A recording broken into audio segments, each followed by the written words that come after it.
saya kan ini nggak semua yang kerja di Kamboja itu ilegal. Saya di sini sudah 20 tahun kerja di Kamboja, tapi baik-baik aja gitu loh. Oh, Cuman oke. kalau Oke, berapa cuman yang persen? 1%, belakangan, 10%, atau 50% yang kerja di Kamboja itu nggak legal? iya, Berapa persen? makanya kurang lebih 30% lah. Banyak teman-teman saya yang ilegal, Yang banyak legal juga atau yang ilegal? legal. Ilegal juga banyak, cuman kan yang ilegal itu dia nggak dikasih tahu alamatnya, perusahaan apa gitu, emang nggak dikasih tahu gitu loh. Oh ya, kayak yang meninggal tadi ya Mbak ya. Jadi itu Iya, pasti ilegal.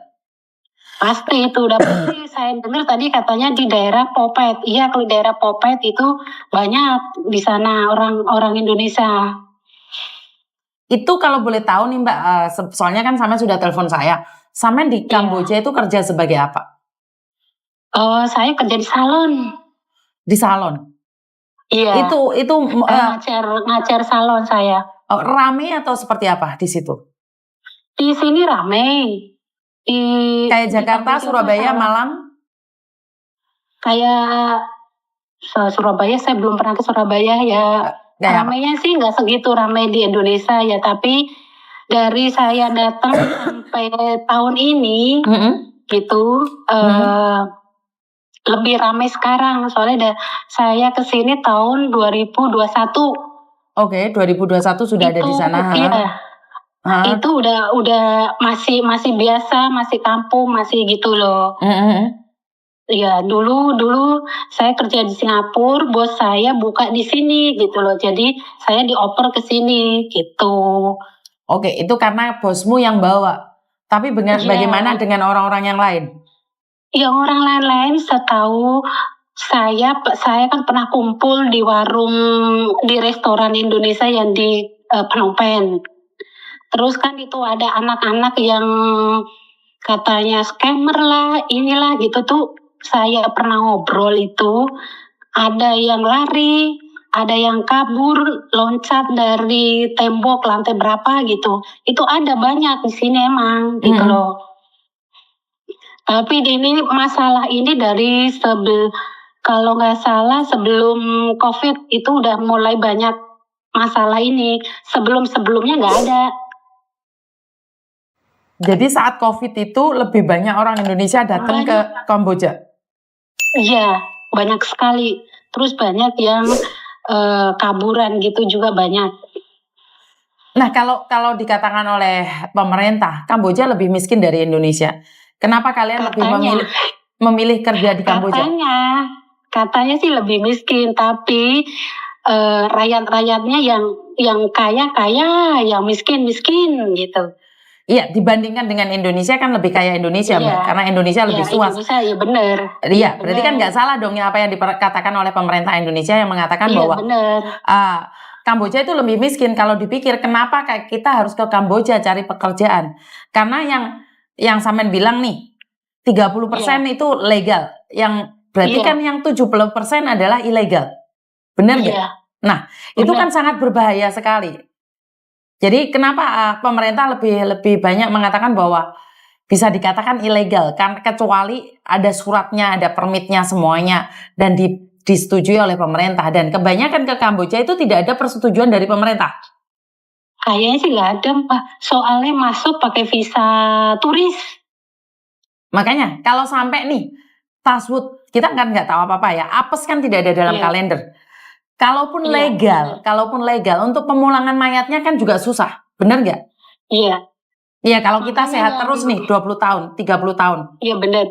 Nah, ini kenapa saya tidak setuju untuk teman-teman yang ada di Kamboja walaupun legal ya, seperti Samean. Iya. Karena kita nggak tahu apes nggak ada dalam kalender.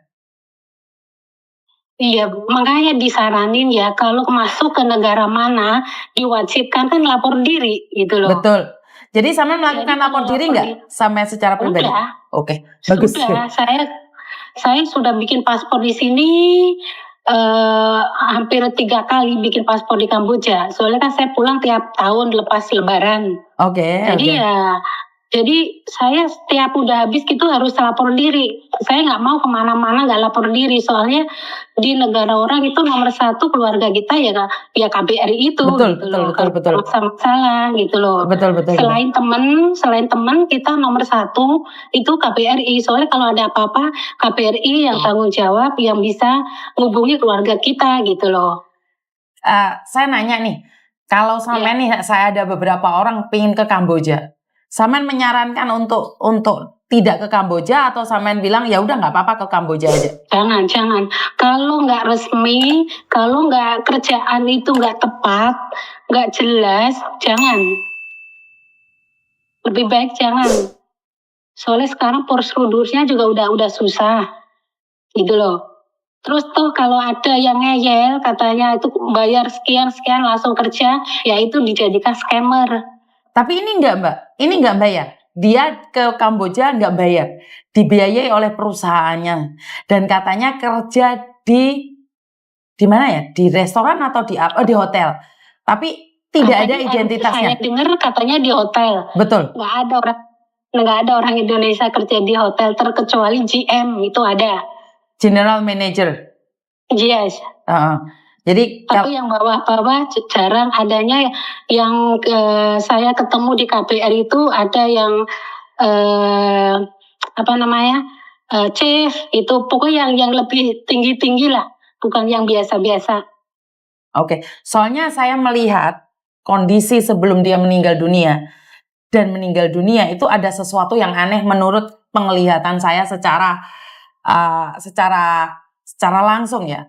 Secara kasat mata saja saya merasakan ada sesuatu yang aneh. Karena di Kamboja kan terkenal dengan ginjal. Betul. Ya. Saya takutnya begitu. Apalagi dimintain alamatnya nggak tahu. Betul. Itunya nggak tahu. Ya jadi itu kayak sih dia scammer. Oke.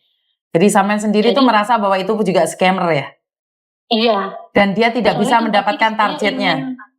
Iya, soalnya tadi kalau dia tahu alamatnya, jadi saya bisa langsung telepon KBRI gitu loh. Saya bisa minta tolong gitu. Soalnya kalau dari luar susah masuk. Soalnya kan saya kenal orang dalam, jadinya udah akrab karena saya sering datang kumpul-kumpul sama KBRI, mungkin lebih bisa dipercepat gitu kan. Cuma kan dia nggak bisa ngasih alamatnya di mana gitu. Alamat, paspor, apapun dia nggak ada Mbak. Bagaimana bisa mencari gitu loh. Makanya berarti setahu saya udah pernah ngomong sama yang scammer yang di sini yang dia melarikan diri tapi masih sehat. Itu setelah keluar dari Indonesia masuk di Kamboja itu paspor udah dipegang orang lain. Jadi mereka tidak bisa melakukan apapun aktivitas? Nggak bisa. Jadi kemana-mana orang yang pada lari itu makanya dia pulang pakai paspor yang 1 lembar itu. Surat sementara buat pengganti paspor? Iya, dia biar bisa pulang gitu loh. Di sini sekarang masih banyak. Masih diproses banyak di sini.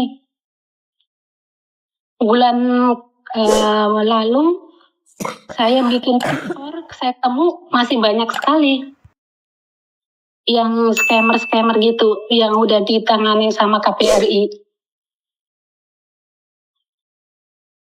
Makanya kalau mau ke luar negeri atau ke Kamboja lah, kalau bisa itu lapor diri lah, lebih baik. Itu buat jaga-jaga aja. Namanya kita di luar negeri, jadi satu-satunya suruh lapor diri itu aja. Oke.